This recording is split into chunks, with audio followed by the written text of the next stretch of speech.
Senhor presidente, senhoras senadoras, senhores senadores, as pessoas que nos acompanham pela TV Senado, as pessoas que nos acompanham pela Rádio Senado e pelas redes sociais. Senhor presidente, faço hoje uma constatação muito difícil e muito preocupante. A de que o Brasil está vivendo praticamente o ocaso de um governo. O presidente da República, ao longo de 5 meses da sua gestão, lamentavelmente não conseguiu produzir nada de útil que ajudasse ao enfrentamento dos graves problemas do Brasil. Ao contrário, todos nós sabíamos das suas limitações intelectuais, psicológicas, do seu pouco conhecimento sobre a realidade do Brasil, da falta de um projeto que fosse capaz de fazer o Brasil retomar o crescimento econômico, gerar empregos, distribuir renda. Mas confesso que nem o mais pessimista dos brasileiros imaginaria que num espaço de 5 meses nós viéssemos a viver um desastre tão amplo quanto esse que estamos vivendo. O que vale é que o próprio presidente da República reconhece as suas dificuldades em comandar uma nação. Ao longo desse período, o que nós estamos assistindo é um agravamento profundo da situação do país, da crise econômica. Estamos vendo de forma acelerada o processo de desmoronamento econômico, com o crescimento descontrolado do desemprego.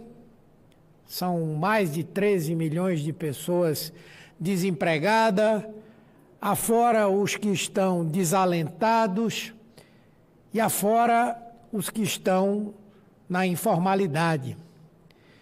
E o pior é que não há uma única proposta do governo em caráter emergencial que pudesse enfrentar esse drama do desemprego. Como não há proposta para enfrentar o crescimento da inflação, especialmente para a classe média e mais especialmente para os pobres desse país. É um bujão de gás a R$100, é 1 litro de gasolina a R$5, é uma carestia que já vai atingindo os lares de milhões e milhões de brasileiros. E o governo parece não ter nada para apresentar na perspectiva de enfrentar esse tipo de problema. Temos que levar em consideração também, ainda do ponto de vista desse governo, é que ao lado desse desmoronamento econômico, e eu ouso dizer que 2019 é um ano perdido. O que ele me lembra o tempo inteiro é o ano de 2015, quando houve uma verdadeira sabotagem econômica no Brasil e o país praticamente parou. E 2019 está parecendo uma cópia fiel de 2015, talvez até mais agravada, porque o governo Dilma tentou, por várias formas, enfrentar os problemas naquele momento.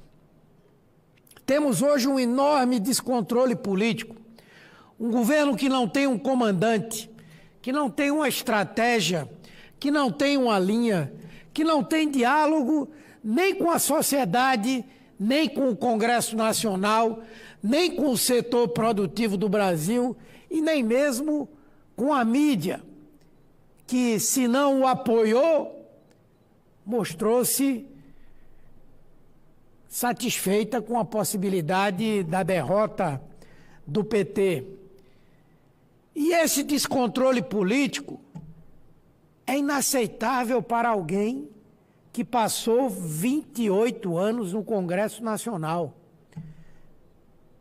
É a demonstração cabal de que não conhece o sistema de poder político existente no Brasil, em particular o papel do poder legislativo.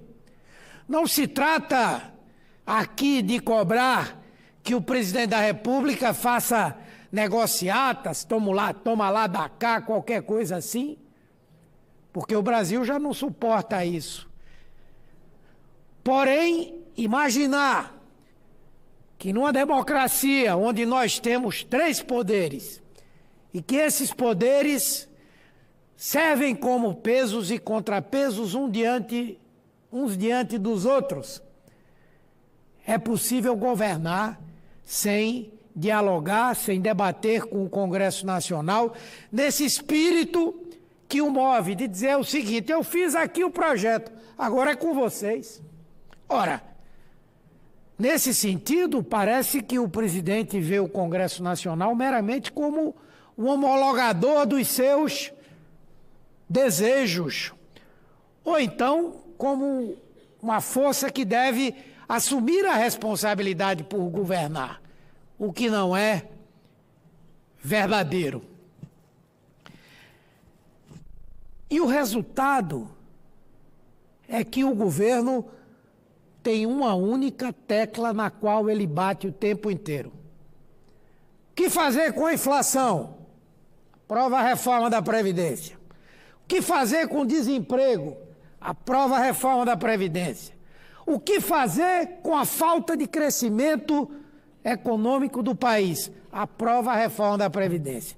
E tudo o que vai se somando como dado negativo da economia, o governo diz: está assim porque não aprovou a reforma da Previdência. Ora, o Brasil, inclusive, está começando a viver uma situação de fuga de investidores. E muito breve pode viver uma situação de fuga de capitais. E não é porque não foi aprovada a reforma da Previdência.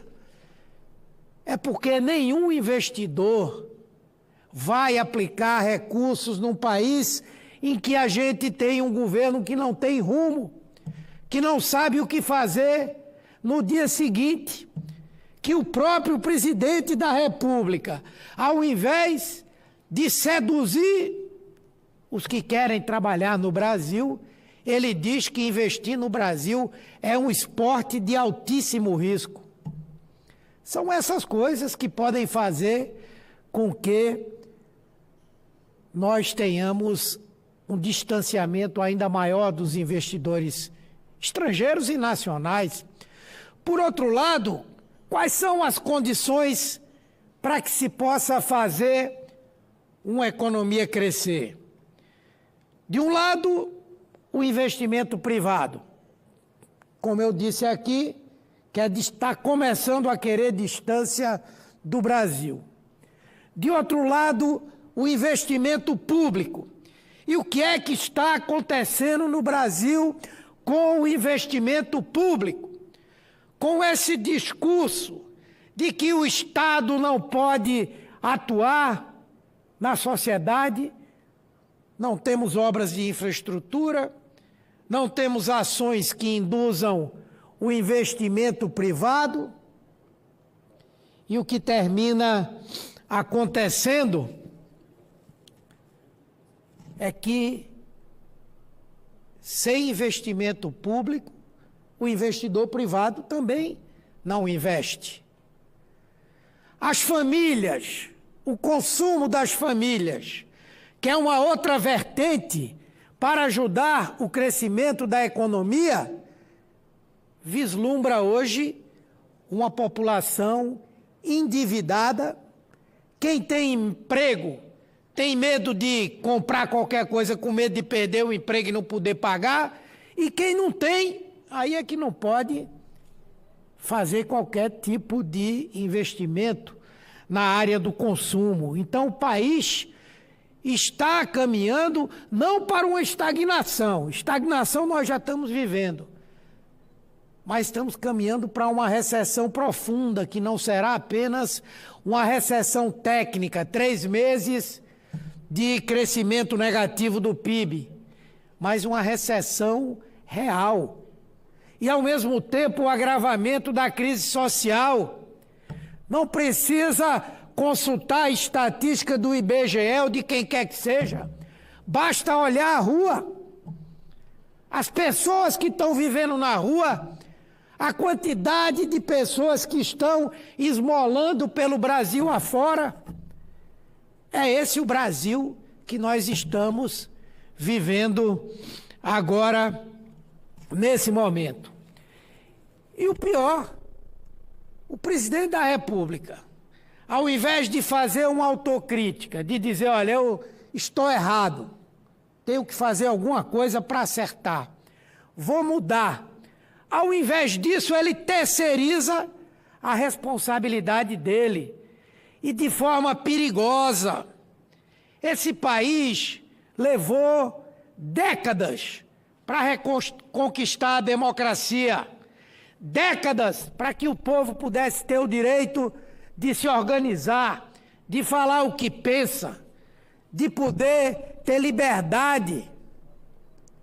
E vem um presidente da República que fica no WhatsApp, no Twitter, fazendo retuitagem, repostagem de discursos perigosíssimos para o Brasil, de um cidadão que, ao escrever um texto, de um lado parece que o presidente está querendo renunciar, ou pelo menos ameaçando que vai renunciar. E essa história já não deu bem no Brasil, quando Jânio Quadros fez isso. Tinha o objetivo de dar um autogolpe, não teve força para dar esse autogolpe e não teve como voltar atrás na ideia de renunciar. E renunciou. E depois disso, instabilidade política, até que chegamos ao golpe de 64. Então, de um lado, passa a ideia de que ele pode renunciar. Vejam que tragédia.